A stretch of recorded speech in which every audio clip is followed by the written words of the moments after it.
Hey everyone, this is Rick. Today is the first day that my wife and I have been to our property, and you can see we have trespassers, and the trespassers are open range cattle, and they have either knocked down this old so-called fence. Looks like there's four strands there. But these cattle are coming from this direction real quick, and they're heading here. You can see the traffic. They've been coming here forever. And what we have to do is figure out, where they're coming in from. And we have four-wheeler tracks out here. Perhaps they're driving them. So you can see four-wheeler tracks in there. And there's fresh poop out here. So I know they're recent. But what we have to do is we have to protect our property. In Apache County, where I'm at, you can see where they're coming through. They're coming down that way. They're just heading down that path right there. And they're going out in the woods. They're open range. What is open range? Open range in the state of Arizona states that landowners must provide a 50-foot easement from the property line. So if you look, let me see if I can get, right there. Right there.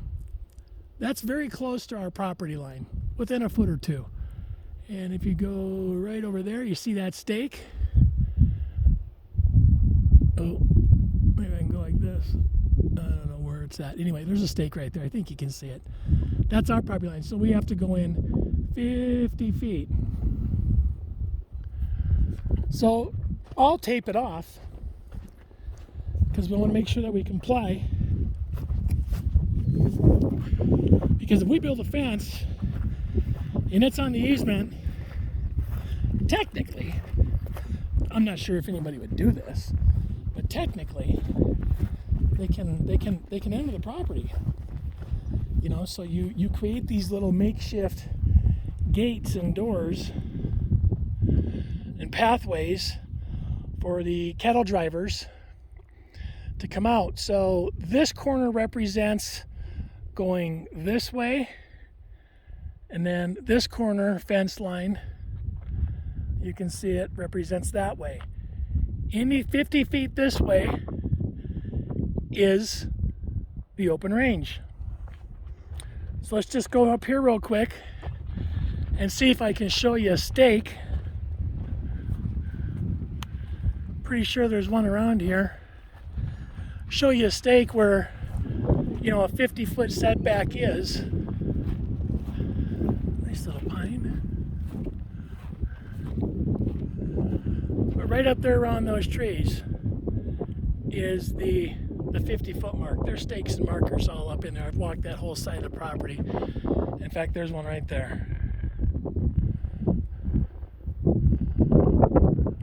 See it? The little black one. That's a marker. Okay, so sorry about the wind. 50 feet. So on this side of this fence post, cattle can walk. And if I fence it off, when I get on this side, this now is all my usable space. Anything in here is our usable space. Open range cattle can't come in unless there's a hole in the fence. But it's one of those things that if you're going to have acreage property like this, you have to understand and be willing to accept, what's going on. So back to how I opened up this video, I've got trespassers. That's because my fence is down. So I'll bring up some T-posts. I'll drive in T-posts. I'll wire up the fence all the way down, and we'll stop them from coming in right here. Now, what will they do? They'll go around, and then they'll come in this way until I get another fence up. One step at a time. By putting this up, I'm letting the cattle know, and I'm letting the ranchers know that are driving these cattle, that driving on our property right here and knocking down our fence, which is an assumption. I don't have any proof. I cannot confirm or deny that somebody knocked this fence down intentionally. But my point is we're going to secure this side of the property and cause them to take a different path, a different route. And because honestly, this pond now is within our 50 feet. What I can do is dig this pond out and extend the pond, because you can see that it gets water in here. I can extend this pond down to this area and create a year-round, hopefully year-round, watering hole. Because what I do know is I'm going to create an area on our property where these cattle can come down and hydrate themselves. I know we own the property.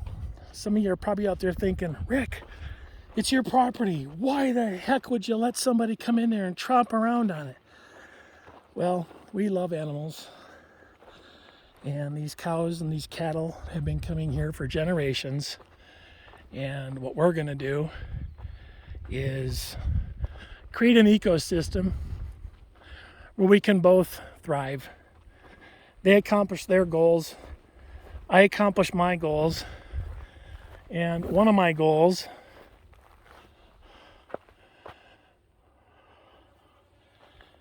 is that right there.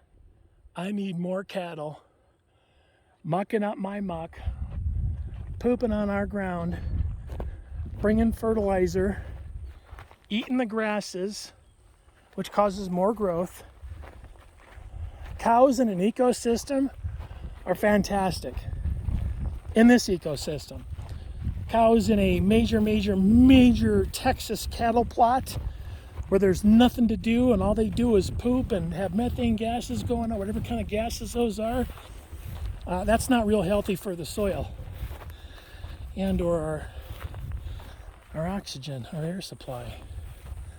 Pollutes it. So see right here now, we're back to the fence being up. So yeah, I was right, 4 strands. 3 or 4 strands, I guess. So from here over to the property line, we're going to secure that. And I'm not going to use these old wood posts. I'll bring in T-posts. There's a bunch of T-posts out here. I'll bring this in and we'll tighten up this fence one day. Pretty sure I'm going to have to come up here with my van, blow up mattress, maybe even a tent. Spend like a Thursday, Friday, Saturday out here. Go back Sunday morning early. Here's the pond I was telling you guys about, another view.